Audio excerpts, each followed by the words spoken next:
How did this all go down? Oh, wow. It's been quite a process, quite a few months, right, Emily? But let me just give you the specifics on this morning. At around 9 a.m. West Coast time, around 12 noon here on the East Coast, the Superior Court judge did issue his final order. This was in response to the objections that Donald Sterling's legal team filed last night. Now, just to back you up for a minute, don't forget, about a week and a half ago, the Superior Court judge did rule that Shelley Sterling had the right to sell the team to Steve Ballmer.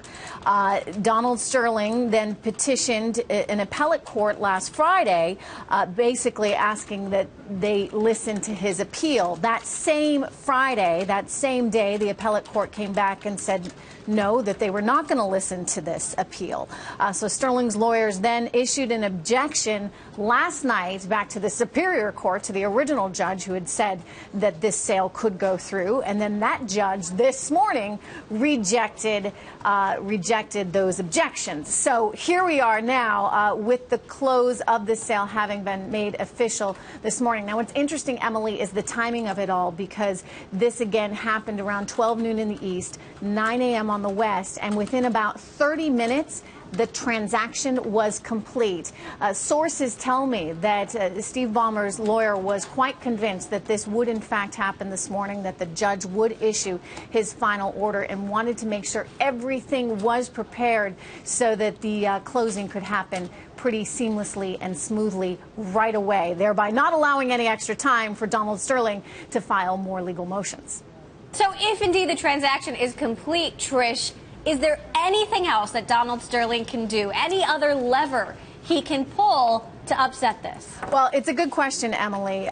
He could try and take this to the federal Supreme Court. He could try and take it to the California state Supreme Court, and you know, it's unlikely I could say that they would hear it. Also, don't forget, once this sale goes through, as it has, and Steve Ballmer is the owner of the team for a while, it would be very complicated to then backtrack it.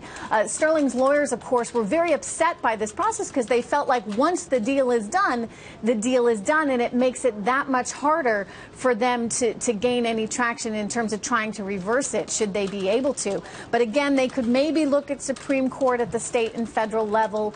But for all intents and purposes, Steve Ballmer is, in fact, now the owner of the Los Angeles Clippers, Emily. And Trish, I know you've been speaking with Dick Parsons, the interim CEO of the team. What does this mean for the team? Well, the team, Emily, has got to be feeling an enormous sense of relief right now. Don't forget, this has been hanging over them for months, making it very difficult. I mean, can you imagine having to get out there on the court and practice or play when you have sort of this overhang and this displeasure, obviously, with your owner? So you can imagine that the team is very excited. You know, people around the country are excited. As Dick Parsons has said, this in many ways has become America's team.